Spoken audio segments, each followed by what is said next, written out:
Right, folks, thank you for joining me again.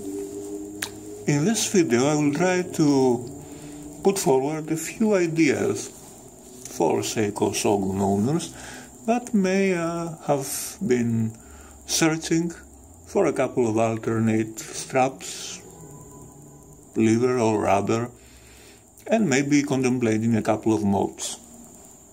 Now, as you're looking from this camera angle, you might be excused to think that this particular Shogun has been modded with a domed crystal. Well, it hasn't. And the reason is that the stock hard legs by itself, it is slightly curved, it's very slightly domed, so it does look as if it has been modded. I'm not really sure whether I like the reflections that you get from a double dome crystal. I may be tempted to fit in a flat sapphire, particularly if I get one with green anti-reflection. And I don't know, I'm not too keen on replacing a perfectly good Hardex crystal with a sapphire crystal just for kicks. But if I do get a nice scratch, I will contemplate it. Now, the mod that I have done on this particular Shogun is the date wheel, which is black. I found that the white date wheel really detracted a bit from the uniformity of the dial. And I tend to think that this looks much better. I fell in love with the idea the minute I saw it on thread, I think in What's You Sick, and I tried it out.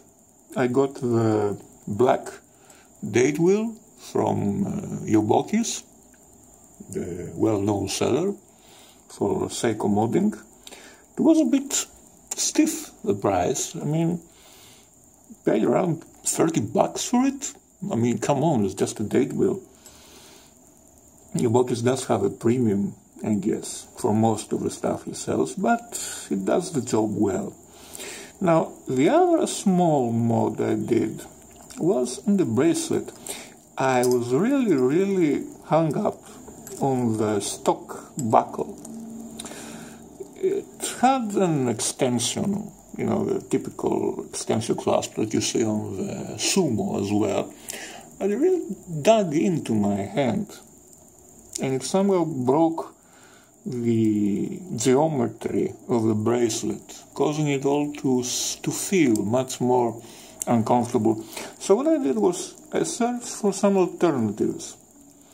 What you need is an 18mm wide buckle, because that's what the bracelet tapers down to, from 22mm.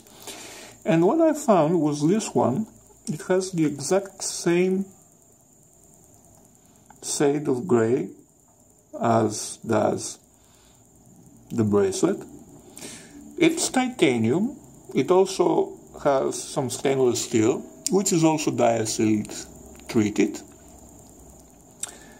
And it's the stock buckle for the titanium tuna, the SBDC029. It costs around 70 bucks in Japan, plus post and packing. Its code is, let me see, where did I put this? Right. The code is similar, this one here. Do write it down because it's a bit of a struggle to pronounce it all. And it does do very well. It's very easy to replace yourself if you have just a Bergen tip tool. And it, of course, has the well-known extension system, which works very well. Now, I was worried that it would be smaller than the stock buckle. I would probably need to fit in an extra link in the bracelet, and I only had one. But it turned out that it was actually longer, because with the stock buckle I didn't have any extra small holes here. And now I have another So it's actually longer somehow than the stock buckle. I don't see how they pulled that one out, but it is. So if you have a larger wrist, it might actually help you with that. And that's the good thing about it. Now, that's what I did with my Shogun. I'm pretty happy with those modifications. I may in the future install a flat sapphire if I get a scratch or something, or I just get bored, even with this small amount of reflections really. Now, here's, as you see, the titanium stainless steel B for brights, diasilt treated stainless steel plus titanium. Now, moving on to the strap issue, it's very hard to fit a leather strap properly with the Shogun. Reason being that the lugs are curved downwards and the lug holes are pretty low, meaning that any strap would have also to have a curve, would have to be curved as well, and the gap is pretty large, as you can see. If you have a strap ending here, it will leave quite a large gap. I don't like this at all. Not as large with a sumo, but still going to be pretty large. So what you need is a strap that has curved ends, and it has a curvature from the start, and it would have to be quite thick in order to withstand the tension from being curved. So let's see what my solution was to this problem. That's the leather strap I chose for the Shogun. It's really not a custom-made strap. It's not even a generic strap. It's an OEM branded sector strap that I had for a chronograph. It's genuine alligator. It's pretty thick, as you can see. It has curved ends. Very important. It tapers down to 20 millimeters. It's overall great quality. Yeah, it's sector branded, but it's on the inside. What can you do about that? Put it on a deployment clasp. And the important thing I want you to notice is the spring bars I'm using. Now, usually the fat spring bars that you get with the watch won't fit the typical strap. They are too fat for it. That's why they're called fat spring bars.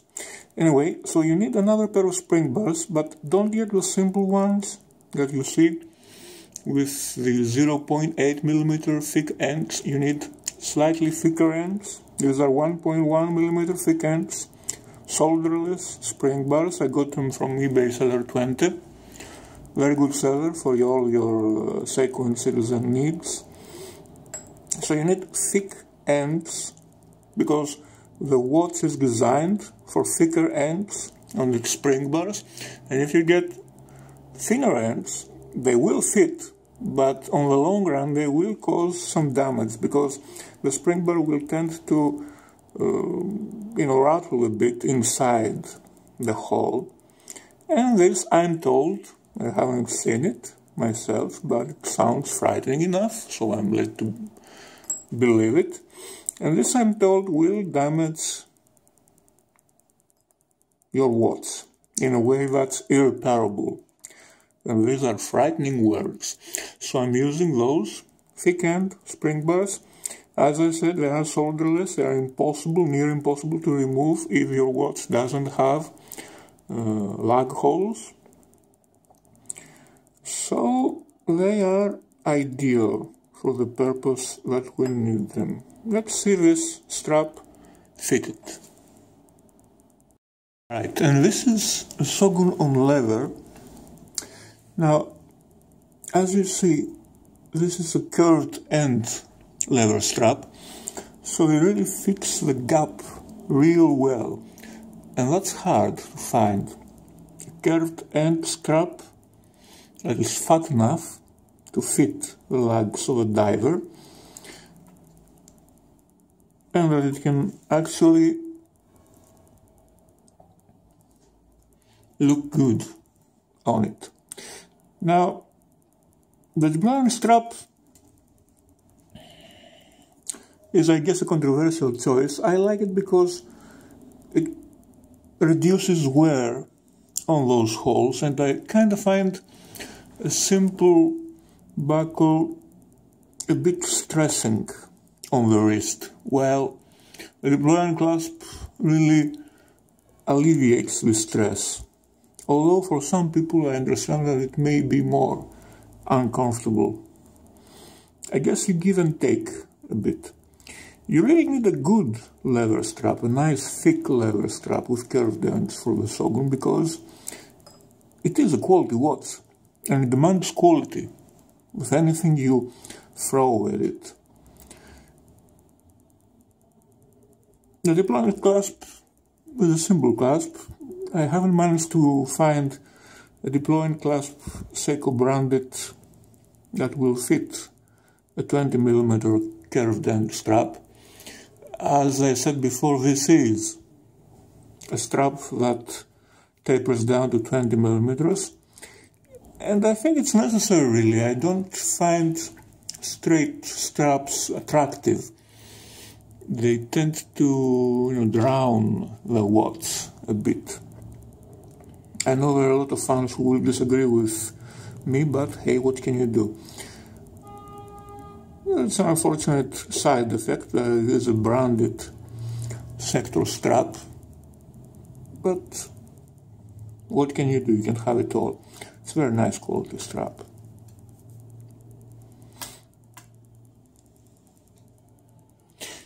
So I guess it can try black one as well. Kind of prefer the dark brown because Shogun's dial has a slight, very slight greenish tint, and it tends to show up real well in combos with brown strap. And that's another reason I don't like the use of crystals with blue AR on the Shogun. I think that it kinda contrasts the inherent greenish black tint of the dial. You may or may not be aware that there is no real black in nature. Every black has small tint of one color or the other, because black is just the absence of color, and when we are painting something black, invariably it does carry some sort of tint. Shogun tends to weigh in towards the greenish side of the spectrum, and that's not a bad thing necessarily. But it does look good on this leather. There are people who will burn me in a steak for putting leather on a diver, but hey, what can I say? Let's see it on the wrist. The wrist shot there. I think it looks very good.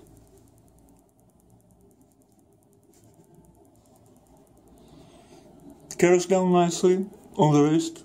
It's very important for any strap or bracelet, because it is a curved strap. You won't get this with a straight strap. You will wait for ages till it supposedly assumes the shape of your wrist, and it's not going to happen really. You're just going to be wearing an uncomfortable strap for a long, long time for no good reason at all. I like my straps tight. Not tight, but not too tight. The benefit of the deploying strap is that you can effectively leave it in its hole, like that, and just pick it up and wear it.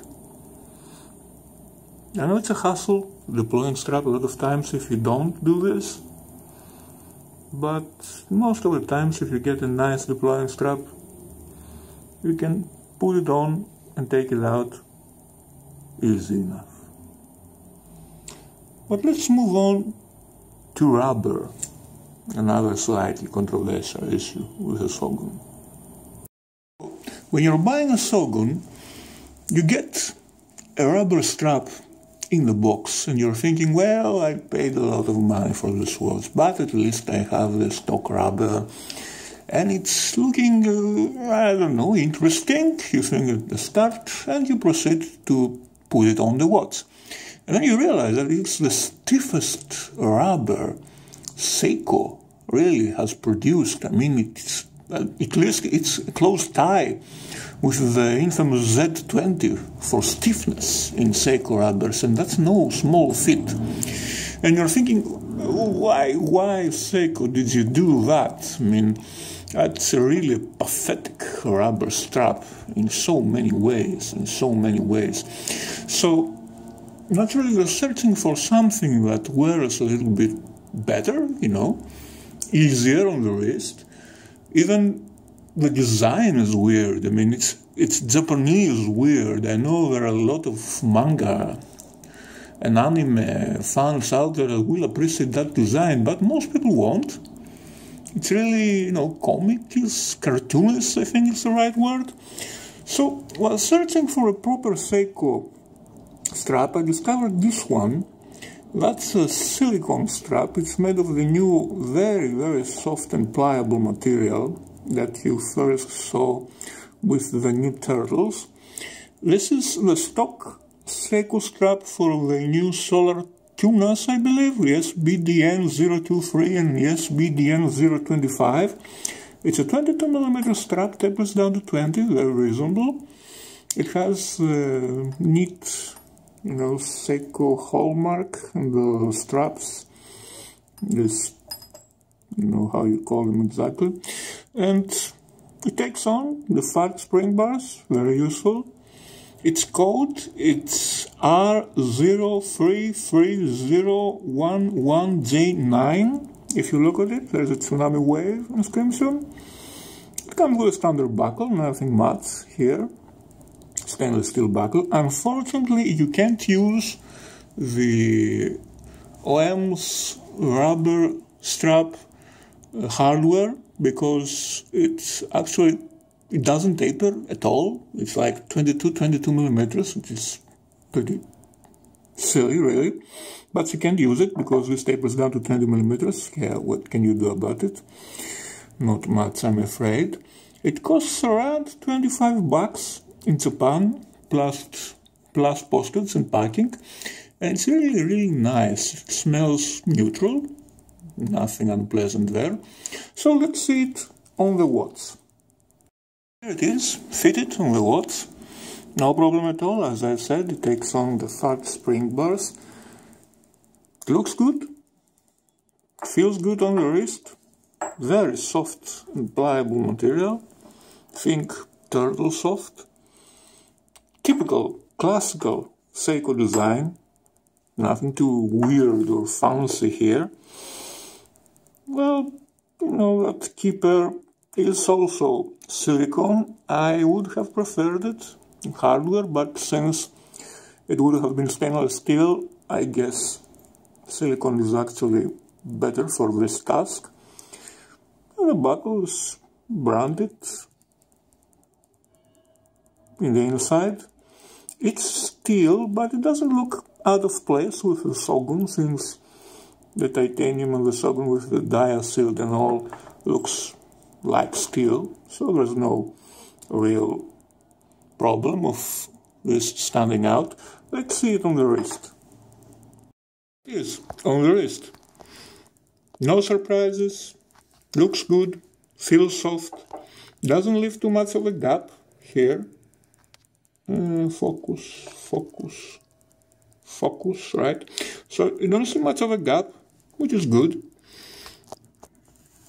All around, very pleasant solution, not too expensive, 25 bucks. I think it's perfectly reasonable, nice, comfortable, traditional Seiko look.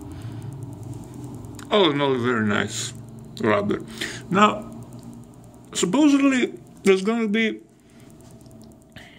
a crafter blue rubber for the Shogun sometime soon. I'm curious about that. I'd like to see it. Usually they have some pretty interesting solutions. I wasn't too much of a fan with Marine Masters solution because they kept the buckle of the stainless steel bracelet. I don't see really the point in that. I mean, I want to change from rubber to bracelet soon, not have to put the buckle back inside the bracelet. That was a hit and miss, in my humble opinion anyway. But if they decide to use the stock rubber's hardware, then that would be interesting. That would be interesting. Of course, it will be much more expensive than this solution, which I find it perfectly reasonable as well. So, this concludes this video for now. Hope you enjoyed it. Just a couple of thoughts, couple of solutions that I chose. Subscribe to more videos and feel free to comment as always. I appreciate any feedback. Thanks for watching.